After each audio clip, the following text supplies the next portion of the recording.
Bom dia, meus queridos telespectadores e amigos. O nosso programa Corpo Estilo de Vida começa agora e temos várias matérias que eu tenho certeza que você não vai sair daí. Mas antes eu gostaria de anunciar uma grande novidade. O nosso programa, além de passar todos os sábados às 9h30 da manhã, ganhamos agora uma reprise no domingo às 10 horas da manhã. Então, se você perdeu o sábado, não deixe de assistir o nosso programa no domingo, porque sempre temos muitas novidades para animar o seu final de semana e muitas informações sobre saúde, qualidade de vida e bem-estar.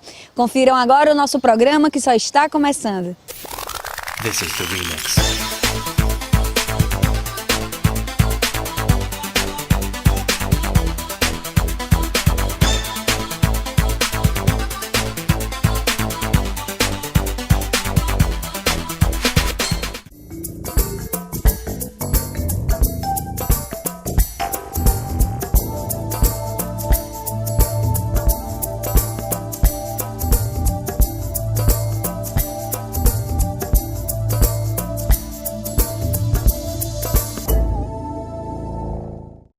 Perda de urina aos pequenos esforços físicos, cuidado, isso pode ser um sintoma que é da incontinência urinária. Confira agora essa entrevista com a fisioterapeuta Isabela Frota.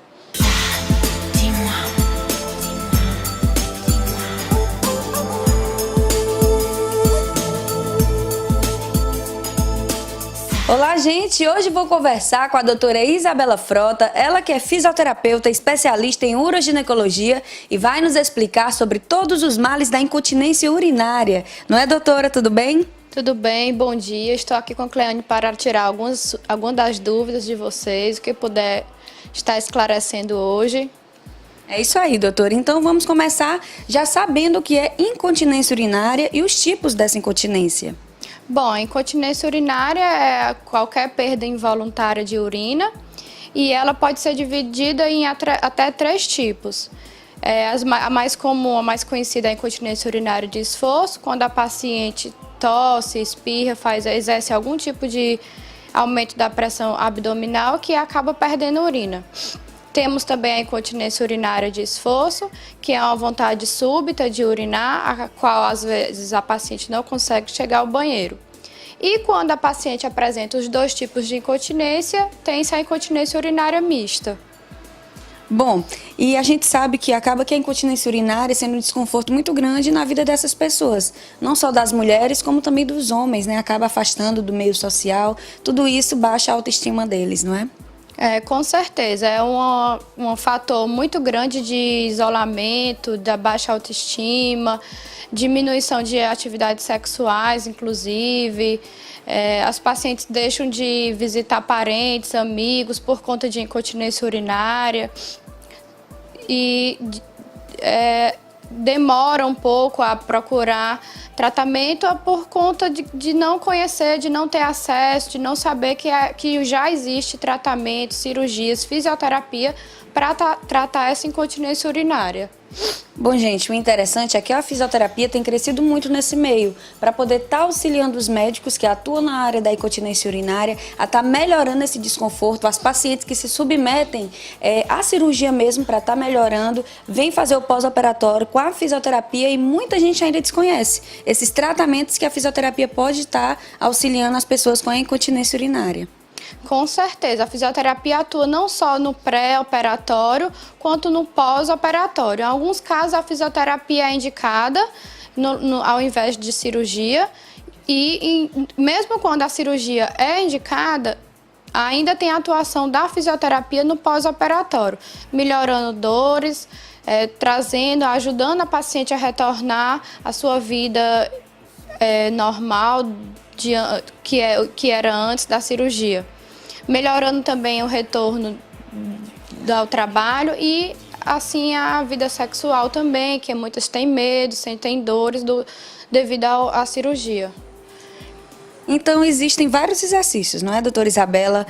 A cinesioterapia, a eletroterapia. Você pode falar um pouquinho sobre os tratamentos e até quem está em casa entender um pouco, né, desse tipo de fibra muscular, dá aí os segredos aí para quem está em casa aprender.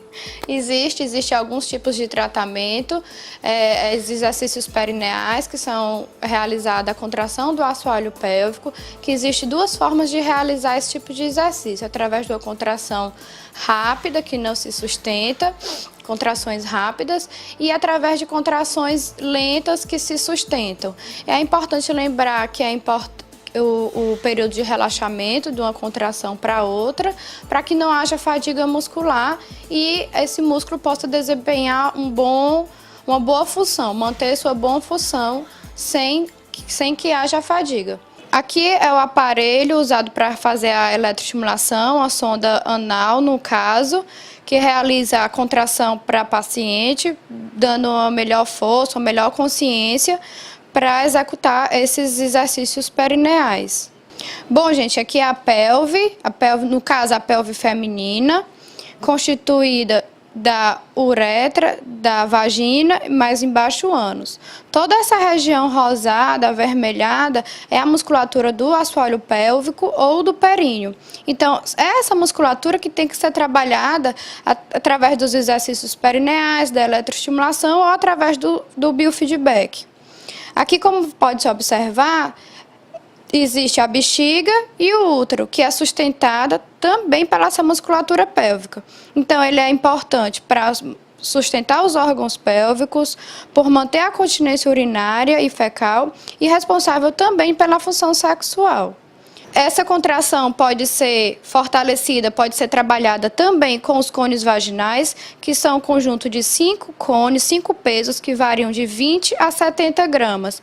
De acordo com a avaliação realizada da paciente, pode-se iniciar com o primeiro ou o segundo cone e vai havendo uma evolução, uma progressão desse trabalho, desse exercício, melhorando assim a força e a coordenação muscular. O interessante, gente, também é que a gente malha, vai para academia, aí faz todo o esforço muscular do bíceps, do quadríceps, de todo o músculo do corpo e esquece desse músculo do assoalho pélvico, né, que é o períneo, que é o que a doutora Isabela acabou de explicar, esses tipos de exercício da contração, contração lenta, contração rápida. Então, para vocês entenderem a importância desses cones vaginais, é bem interessante, é como se fosse uma academia da sexualidade, né, porque melhora a sexualidade também, ainda previne a incontinência urinária.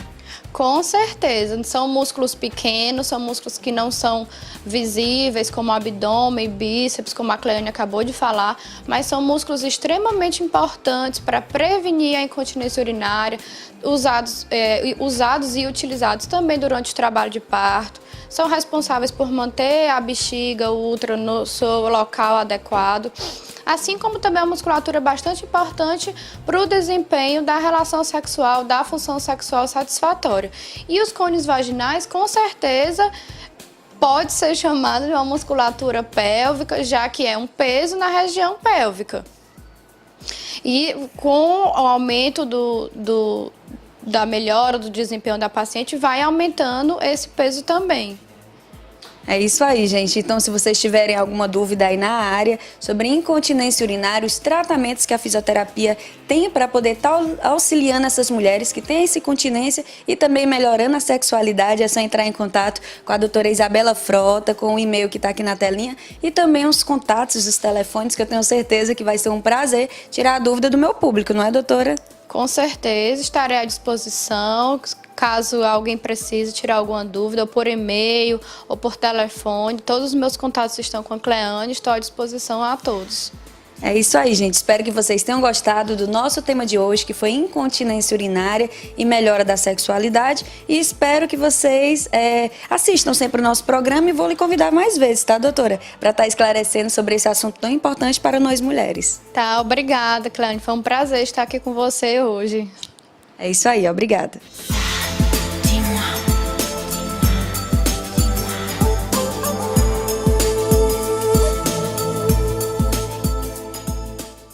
Atenção, casais que estão com dificuldade para engravidar. Agora eu vou conversar com a doutora Remédios, ela que também atua na área de reprodução assistida, que vai falar um pouquinho para todos que estão aí em casa nos assistindo sobre fertilização in vitro. Não é, doutora? Tudo bem? Bom dia. Olá, Cleane, tudo bem? É isso mesmo. Bem, gente, a fertilização in vitro é só uma das técnicas que a gente usa para ajudar os casais com problema para engravidar. Quando a gente fala de problema para engravidar, existem inúmeros fatores. Tem o fator masculino e tem o fator da mulher também, que pode ser um fator uterino, um fator ovariano, um fator tubário, ou até mesmo uma infertilidade sem causa aparente, quando você faz muitos exames e não detecta nenhuma causa. Existem ainda outras técnicas que a gente divide em baixa complexidade e alta complexidade. As de baixa complexidade seria o coito programado e a inseminação intrauterina. E as de alta complexidade seria a fertilização in vitro e o ICSI, que é a injeção intracitoplasmática do espermatozoide. Há uma confusão para o público leigo de inseminação e acha que é tudo a mesma coisa. E não é, existe a diferença entre a inseminação intrauterina e a fertilização in vitro. Para que entendam essa diferença, primeiro a gente vai falar de como se dá uma gravidez normal, espontânea, né? A gravidez espontânea, quando ela se dá, ela ocorre na trompa da mulher, na tuba uterina, né? Quando ela ovula, que é o fato do ovário expulsar o óvulo, a trompinha vai lá, pega o óvulo, traz para dentro dela, e quando o casal tem relação, o espermatozoide ele atravessa todo o útero e chega até a trompa, onde encontra-se com o óvulo. Lá na trompa se dá a fecundação. Depois da fecundação, cerca de 3 a 5 dias depois, ele vai voltando para dentro do útero. À medida que ele volta, ele vai aumentando de tamanho, que é a divisão celular do embrião. A inseminação intrauterina, a diferença dela para uma gravidez espontânea é que a gente já coloca o sêmen preparado dentro do útero através de um catéterzinho pelo colo do útero, coloca só os melhores espermatozoides, o que a gente diria um esperma capacitado. E isso a mulher já tem tomado medicação para ovular, e do mesmo jeito a gente vai acompanhando com ultrassom no que seria o programa, esse horário da ovulação dela, no que seria o horário da ovulação, ela está na clínica, no momento a gente vai fazer a injeção do sêmen dentro do útero dela. Isso é a inseminação intrauterina. A fertilização in vitro, que é o popular bebê de proveta, a gente já coloca o embrião pronto dentro do útero. A gente não vai precisar da trompa e nem vai precisar que o espermatozoide consiga achar esse óvulo na trompa para que ocorra a fecundação. A gente capta esses óvulos dos ovários, depois a gente vai mostrar um videozinho, uma animação, como é que isso acontece. E esse embriãozinho, ele é feito na plaquinha de vidro no laboratório, por isso o nome fertilização in vitro. E ele pode ser colocado no útero, dependendo da qualidade e de vários fatores que são analisados do casal, ou no segundo dia, ou no terceiro dia, ou no quinto dia, dentro do útero. Em termos de taxa de sucesso, a gravidez espontânea, para você ter uma ideia, ela só chega a 20%. Comparando a taxa de sucesso da inseminação intrauterina com a gravidez espontânea, aumenta pouquinha coisa, cerca de 25%. Cerca de 5% só, porque a taxa é de 25%. Né? E já a fertilização in vitro, em termos de taxa, de literatura, de internet, é de 35% a taxa de sucesso. Mas há uma variação, dependendo da idade da mulher, de que pode chegar até 50%. Não existe nenhum tipo de tratamento que a gente possa dizer que é 100% de taxa de sucesso. Mas, comparando a fertilização in vitro com a gravidez espontânea, essa taxa já aumenta consideravelmente. Então, assim, é uma dica para que os casais não fiquem esperando tanto tempo a acontecer espontaneamente, enquanto isso a mulher vai ficando velha e os óvulos também.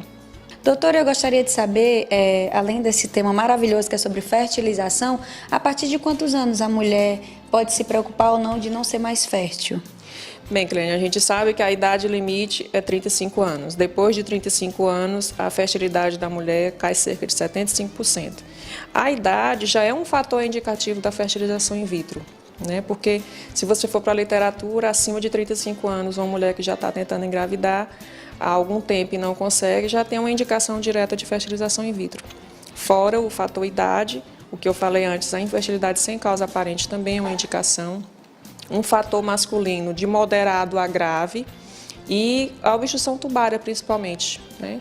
As trompas elas podem ser obstruídas ou por alguma infecção que você tenha no decorrer da vida, ou por alguma outra doença tipo endometriose, que é uma doença que causa aderência nas trompas, ou até mesmo as mulheres que já fizeram laqueadura tubária e que se arrependeram do procedimento ou que casaram de novo, a fertilização in vitro é uma boa pedida. Para ilustrar, Cleane, eu gostaria de falar do primeiro bebê de proveito do mundo, que nasceu em 1978, de uma gravidez de 9 meses. Ela se chama Louise Brown. Hoje em dia ela já tem 35 anos e que ela já teve uma gravidez espontânea, que é o medo de muitas mulheres com relação à fertilização in vitro. Assim, no caso, os filhos de fertilização in vitro, se eles são férteis ou se são inférteis.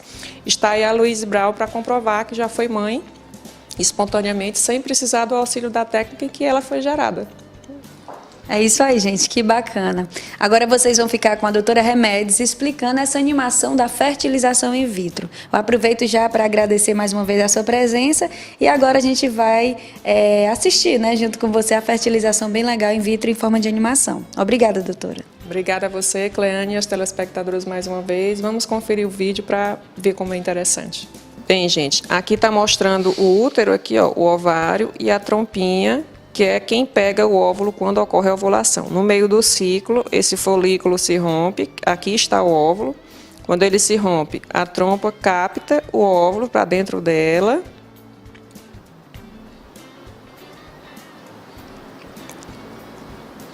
Aqui na trompa vão vindo os espermatozoides para encontrar o óvulo. Aqui está o óvulo e um monte de espermatozoide em redor do óvulo e apenas um vai entrar.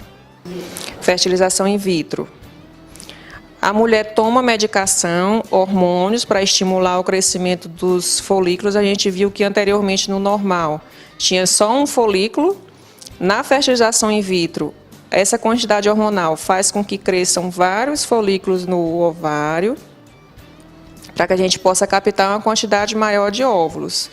Aqui é o aparelhinho do ultrassom transvaginal, entrando pela vagina, e aqui vem uma agulhinha para furar os ovários. Isso a gente fica vendo pela tela do ultrassom, ó, penetra no folículo, e essa agulha é ligada a um sistema de sucção, a vácuo, que aspira o conteúdo do folículo e junto com eles vem o óvulozinho. Depois de aspirados os óvulos, eles são recolhidos e são entregues no laboratório para a manipulação dos gametas. Então, esses óvulos eles são colocados numa plaquinha para que os espermatozoides sejam colocados juntos com ele para ver que quem é que vai entrar. O que acontece na trompa, aqui no caso, vai acontecer na plaquinha de vidro. Aqui já é o segundo, terceiro dia do embrião que ele vai se dividindo. No terceiro dia é um embrião de 8 células e aqui já está mostrando como é que a gente coloca ele de volta dentro do útero. Coloca um catetezinho, isso a gente acompanhando com ultrassom também. Aqui é o embrião chegando dentro do útero, isso aqui é a cavidade endometrial. E aqui a gente vai esperar que ele aconteça a gravidez direitinho e depois de 9 meses está aqui o resultado. Os pais com os filhos, né, curtindo todo esse investimento e é uma satisfação muito grande, Cleane.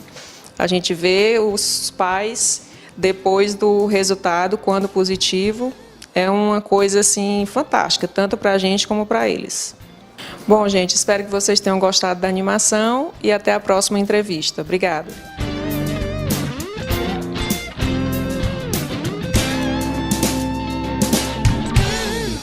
Não saiam daí porque o nosso programa volta já.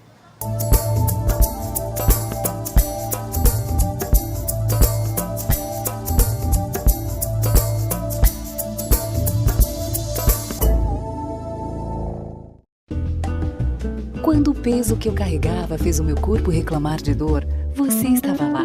Quando foi preciso tocar o ponto certo para eu recuperar o equilíbrio, você estava lá. Quando os meus ossos e articulações sentiram o passar dos anos, você estava lá.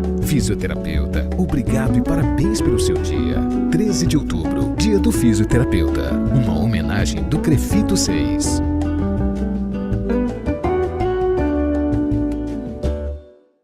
Quando nasci prematuro, você me ajudou a desenvolver meus sentidos. Quando eu era criança, você me ajudou a ter atenção às aulas. Quando era adolescente, você contribuiu para eu desenvolver habilidades e assim realizar o sonho de tocar violão. Quando conquistei meu primeiro emprego, fui bem orientado por você sobre minhas capacidades. Quando achei que a memória iria falhar, você me ajudou a superar barreiras. Terapeuta ocupacional, obrigado e parabéns pelo seu dia. 13 de outubro, Dia do Terapeuta Ocupacional. Uma homenagem Crefito 6.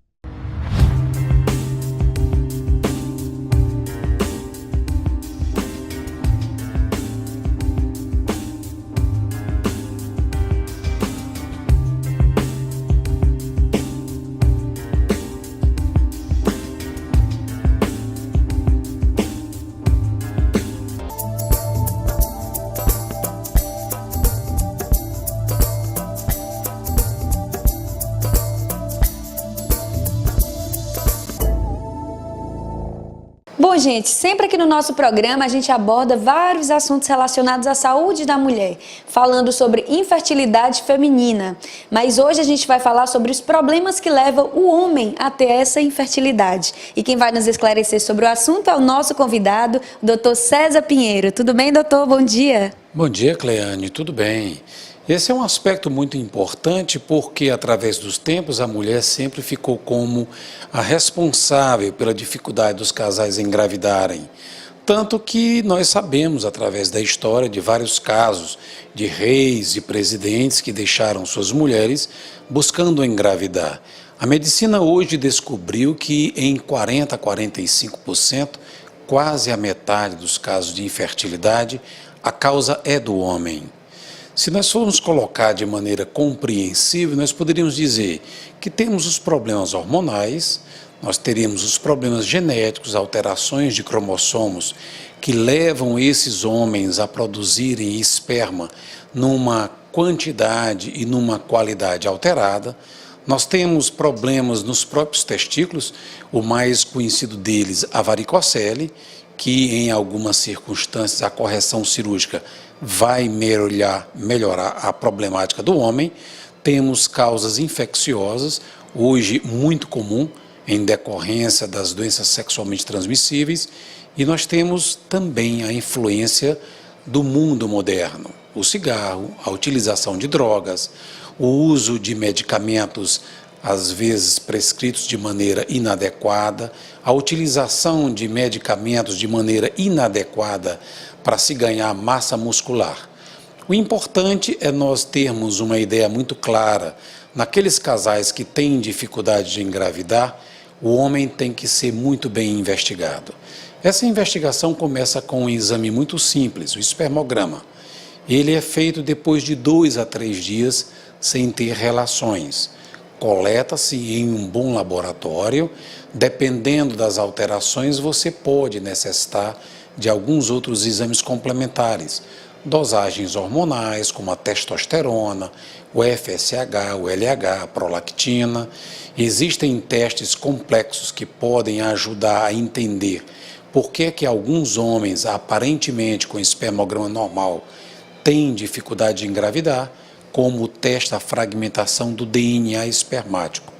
Esse exame procura entender, por exemplo, por que alguns casais apresentam abortos de repetição. O aborto de repetição, que não deixa de ser uma causa de infertilidade, já que o casal, apesar de engravidar, não consegue ter o bebê, hoje é explicado em parte por alterações do DNA do homem. Existem também exames mais complexos que são realizados caso a caso, que podem nos levar a entender a causa da infertilidade masculina. Felizmente, a medicina consegue ajudar esses homens inférteis na sua grande maioria.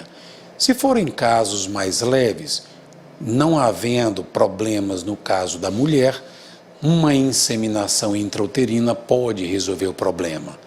Naqueles casos mais severos, nós poderemos necessitar da utilização de técnicas de reprodução assistida.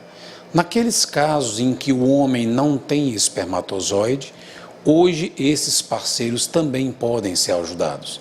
Você tem técnicas microscópicas em que você vai buscar o espermatozoide diretamente no testículo. São casos em que a gente faz a técnica de reprodução assistida chamada ICSI.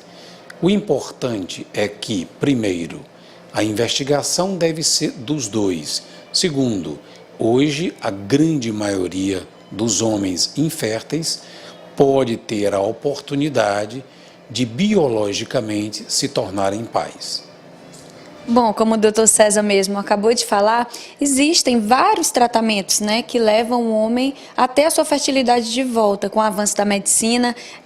Como fazer, sendo a fertilização natural, a fertilização in vitro, tudo isso melhora ainda mais e realiza os sonhos dos casais de terem seu filho. Na verdade, como nós estávamos falando, o fator vai depender também da parceira.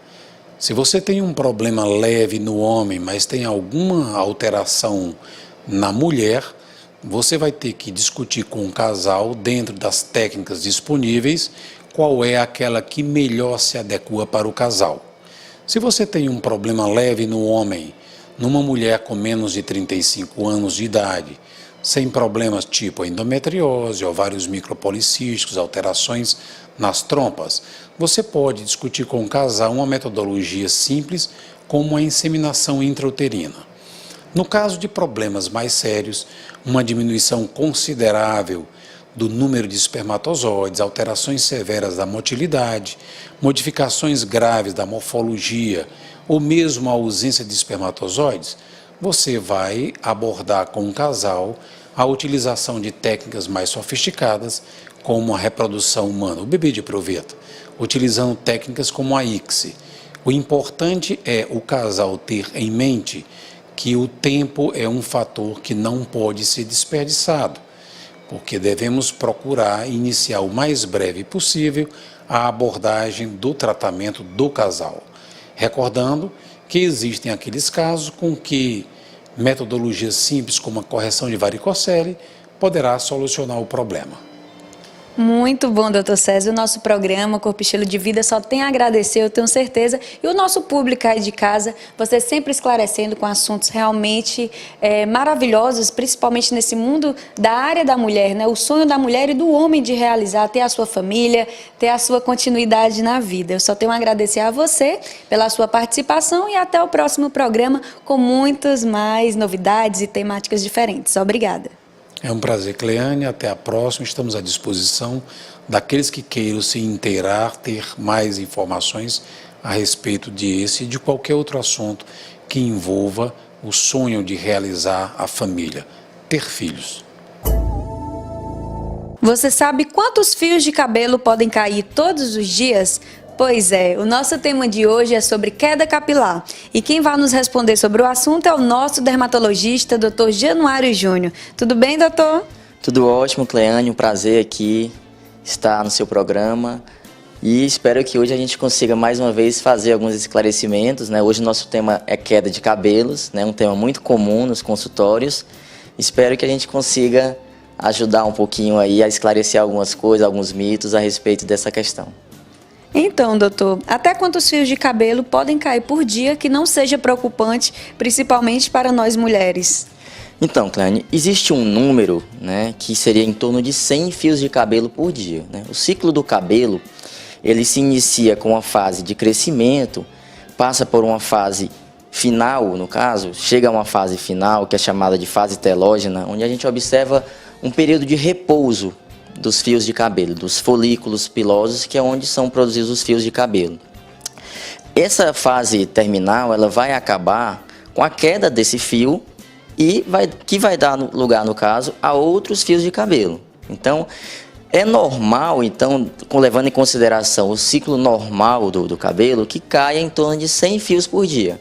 A partir daí, realmente seria alguma coisa preocupante que a gente teria que realmente investigar alguma alteração ou alguma doença, algum problema que possa estar justificando essa queda. Bom, mas você sabe que nenhuma mulher, como você até mesmo falou há pouco tempo, não vai contar quantos cabelos está caindo. Mas assim, quando você passa a escova, e até quanto pode ser preocupante, passa 3 vezes e sempre sai numa quantidade maior, isso já é caso de tratamento? Então, eu acho que aí, Cleane, entraria o bom senso, né? Realmente é muito difícil você contar durante o seu dia quantos fios de cabelo vão cair por dia. Existem alguns exames, né, que auxiliam a detectar essas alterações capilares, né? Existe o tricograma, existe o teste de tração, existe muitas vezes até a biópsia, a gente pode recorrer à biópsia para ver se tem alguma alteração ali no couro cabeludo que esteja justificando essa queda. Mas eu acho que você vai um pouco pelo bom senso também. Às vezes a mulher chega referindo, não, doutor, eu tinha uma queda normal, mas eu estou observando que depois que eu tive um filho, ou que depois que eu fiz uma cirurgia, ou que depois que eu tive um diagnóstico e comecei a tomar o remédio tal, eu notei que realmente a minha queda aumentou. Então, nesses casos, realmente a gente valoriza, examina, a gente tem que avaliar também o padrão da queda, né, Cleane? Muitas vezes a pessoa tem uma queda relacionada, por exemplo, a um fungo, né? Então a gente observa aquela placa sem cabelo, existem outros tipos de queda de cabelo que são mais difusas, né? Então, na verdade, é necessária uma avaliação individual do paciente para que seja primeiro constatada essa queda, né? Se realmente é uma queda de cabelo realmente que você pode constatar que realmente está incomodando o paciente, que é uma queda de cabelo objetiva, ou se muitas vezes é uma ansiedade exagerada do paciente, né? Então você faz essa avaliação, muitas vezes você lança mão de alguns exames, faz uma avaliação do couro cabeludo do paciente, muitas vezes a gente fotografa, acompanha através de fotografias também para ver realmente qual é o grau de avanço, o grau de evolução dessa queda. É importante conversar com o paciente, ver se não está usando nenhuma medicação, ver se não teve nenhum distúrbio do ponto de vista emocional ou alguma outra doença que tenha sido diagnosticada. Às vezes está fazendo uma dieta muito restrita, né? E isso pode levar a uma deficiência com relação a proteínas, zinco, algumas outras vitaminas, alguns outros nutrientes que são importantes para o crescimento do cabelo. Existem também algumas doenças orgânicas, né, que também podem culminar com queda de cabelo, pode se manifestar também através da queda de cabelo, porque o folículo piloso ele é muito sensível. Então, pequenas alterações, doenças do organismo, muitas vezes começam a se manifestar com queda de cabelo. Então, por isso é importante fazer uma avaliação do paciente de uma maneira geral, né? Tanto avaliar o padrão de queda, será que não é um padrão genético, né? Será que não é um padrão relacionado a algum tipo de infecção? Será que não é um padrão relacionado ao eflúvio telógeno, que é um dos diagnósticos que a gente pode comentar com um pouco mais de detalhes, né? Enfim, importante avaliar o caso do paciente, ver se tem necessidade de fazer algum exame adicional, algum exame laboratorial, para avaliar uma possível deficiência de vitaminas, alguma alteração hormonal, né? Uma anemia, por exemplo. E muitas vezes você pode fazer, como eu havia falado, exames do próprio couro cabeludo, como a biópsia, né? O tricograma, o teste de tração. Então, na verdade, é um conjunto de fatores que procuram auxiliar, né, nesse diagnóstico da queda de cabelo, porque realmente, como você falou, é muito difícil você sair contando quantos fios de cabelo vão cair no dia, né? Bom, doutor, você falou vários fatores que levam à queda do cabelo, entre eles fatores externos também.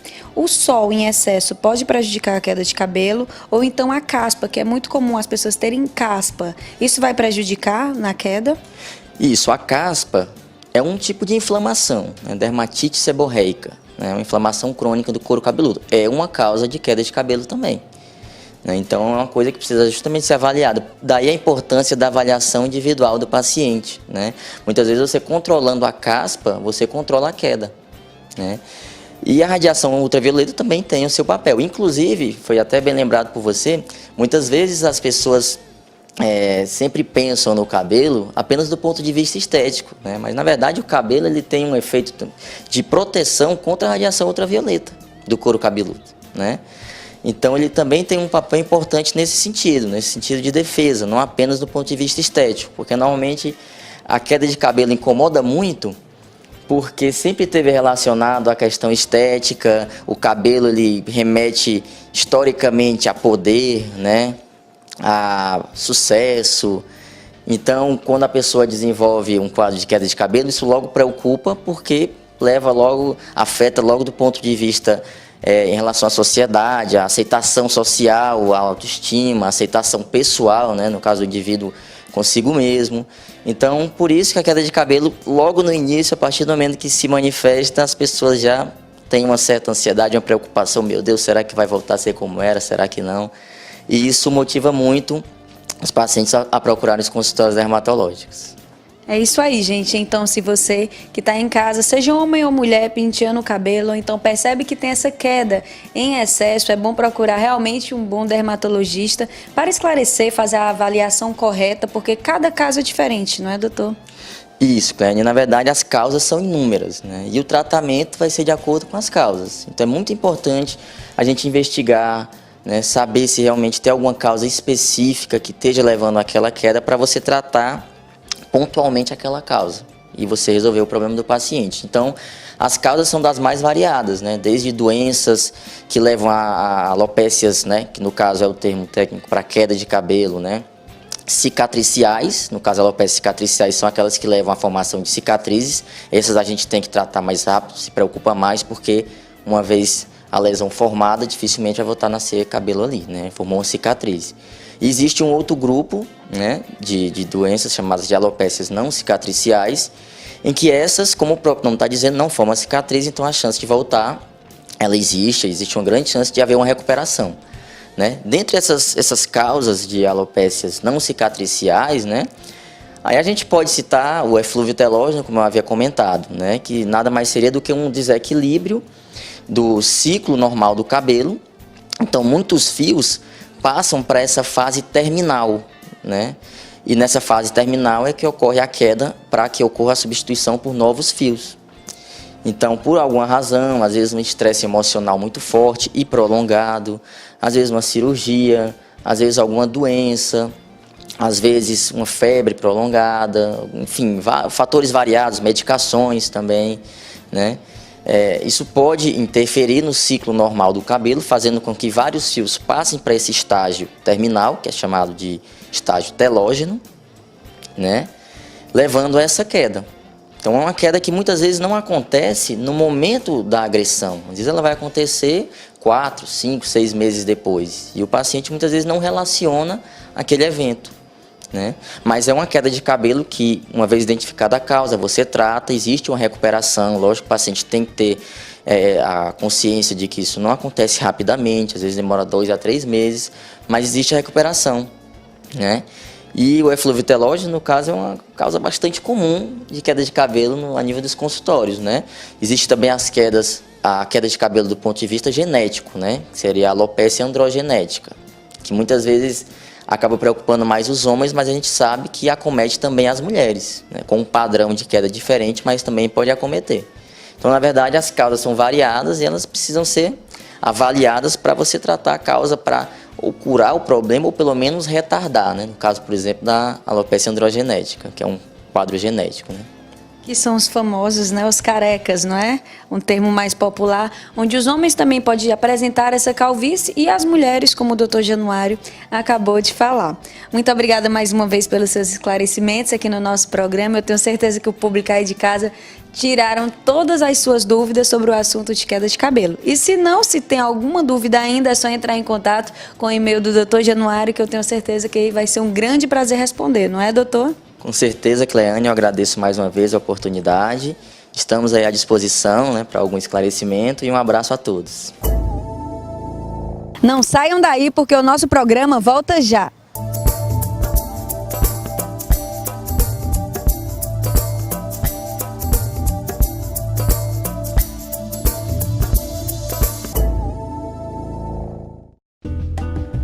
Quando o peso que eu carregava fez o meu corpo reclamar de dor, você estava lá. Quando foi preciso tocar o ponto certo para eu recuperar o equilíbrio, você estava lá. Quando os meus ossos e articulações sentiram o passar dos anos, você estava lá. Fisioterapeuta, obrigado e parabéns pelo seu dia. 13 de outubro, Dia do Fisioterapeuta. Uma homenagem do Crefito 6.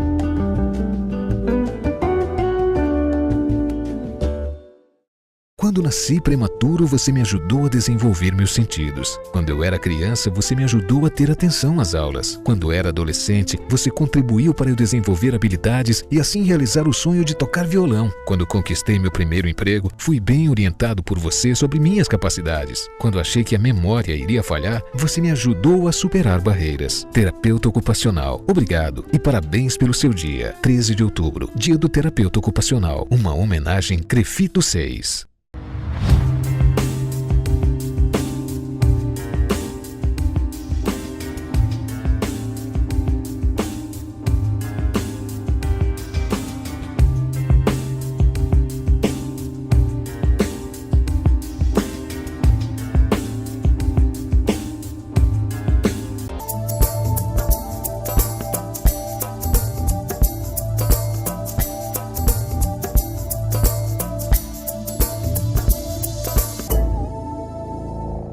Hoje o nosso programa conta com a participação especial de uma psicóloga, que é a doutora Luana Leão. Ela que vai falar um pouquinho sobre a sua especialidade, que é psicanálise. Tudo bem, doutora Luana? Tudo bom. Obrigada por ter convidado. Então, doutora, vamos conversar um pouquinho sobre a sua área de atuação, já que você teve uma experiência, fez o seu mestrado na Inglaterra. Então, fala um pouquinho o comparativo da psicologia, a diferença, né, aqui do nosso Brasil e da Inglaterra. Bom, a experiência foi uma experiência acadêmica, né? Então, isso aí, obviamente, eu tive uma experiência muito rica, né? Por poder, inclusive, estar pensando em diversas áreas dentro da psicanálise, né? E não se restringir a um grupo específico, né? Então, isso daí fez muita diferença. Agora, é inegável que o ser humano é ser humano em qualquer lugar do mundo, né? E inclusive, existem padrões de comportamentos que se repetem, né? E inclusive, aquilo que é mais recente mesmo, determinados sintomas, né? Que aparecem, né? E chegam, então, dentro do consultório, ou chegam realmente, assim, para a psicologia tentar dizer alguma coisa sobre aquilo. Né, especificamente a psicanálise, no meu caso, né?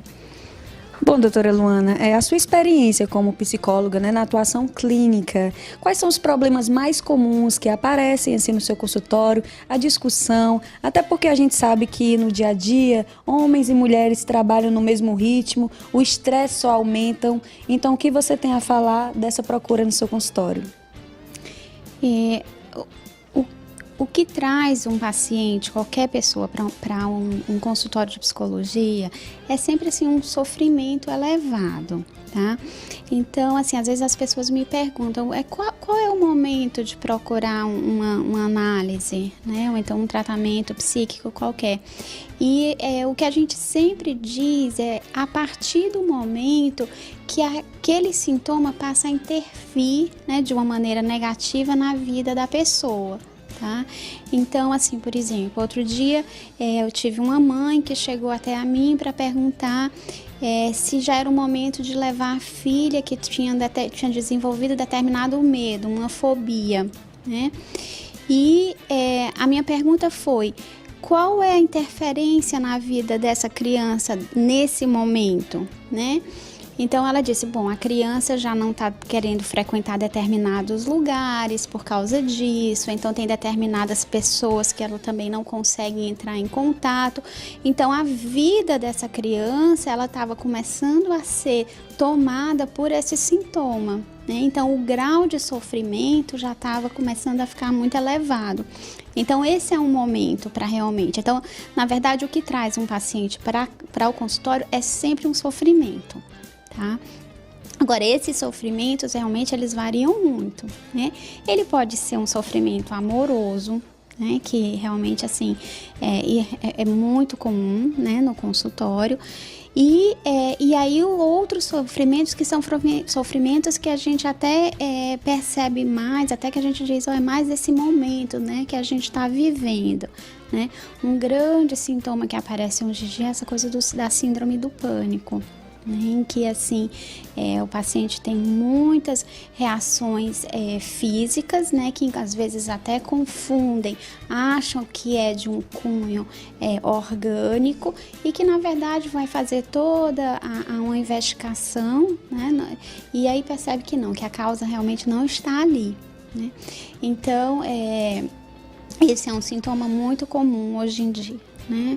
E está sendo bastante discutido.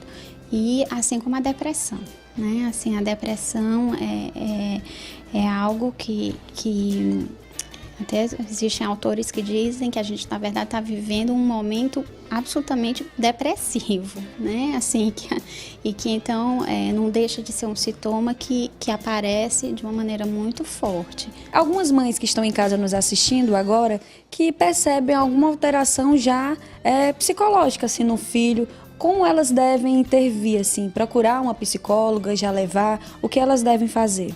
A criança, ela aparece muito nesse estar dela na escola, tá? Então, acaba sendo o primeiro alerta, né? E às vezes, assim, é lógico que dependendo da relação que esses pais têm com a criança, os próprios pais conseguem identificar que existe uma mudança, alguma coisa aconteceu, né? A criança não fazia determinada coisa e agora ele está fazendo. Então, era uma criança muito extrovertida e de repente ele passa a ficar muito introvertido. Então, quando existe uma mudança, assim, muito abrupta até, né? Então, esses aí são pequenos alertas, tá? Agora, não necessariamente qualquer mudança a pessoa já tem que sair correndo para um psicólogo, né? Porque assim, a gente também tem que entender que tanto uma criança como um adolescente, eles estão em processo de desenvolvimento.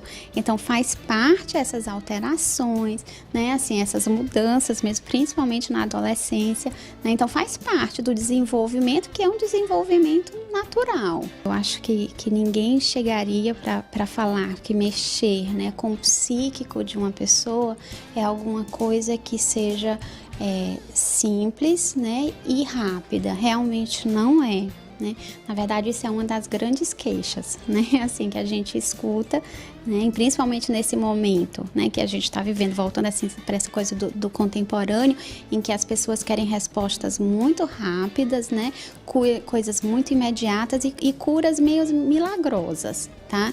Então, assim, isso daí realmente, assim, o atendimento clínico, ele vai, principalmente a psicanálise, ele se coloca de uma maneira meio oposta a isso. Tá? Às vezes até a gente diz, né, assim, olha, chega um paciente, assim, qual é a idade? Tem mais ou menos uns 40 anos, né? Então, assim, olha, você teve 40 anos para desenvolver esse sintoma, né? Então, assim, não vai ser em 1, 2 meses que isso daqui vai ser resolvido, tá? Então, assim, agora, né, os efeitos, né, de uma análise, né, ou de um tratamento, ele vem muito na questão de uma transformação, tá? A gente não fala em cura, né? Essa palavra realmente, assim, ela não é usada, né? Mas, assim, existe toda uma maneira de se colocar frente à vida daquela pessoa que muda, né? Então, assim, não é a gente tem um sintoma e aquele sintoma vai desaparecer, né? Não é dentro dessa perspectiva que a gente trabalha. A gente trabalha numa perspectiva em que realmente, assim, aquela pessoa, ela se modifica, existe como se fosse realmente uma transformação, né? Frente ao mundo, frente aos problemas, tá? Até porque realmente problema a gente não tem como fugir deles, né? É verdade, doutora. Então, gente, se você se identificou com um desses problemas que a doutora Luana acabou de citar, ou então alguém na sua família, se tiver alguma dúvida, é só entrar em contato com o telefone da doutora Luana Leão, da clínica que está aqui na tela, tá, gente? Que eu tenho certeza que vai ser um prazer tirar a dúvida dos nossos telespectadores, não é, doutora? Com certeza. Foi um prazer e me coloco à disposição. É isso aí. Obrigada e até a próxima oportunidade. Muito obrigada.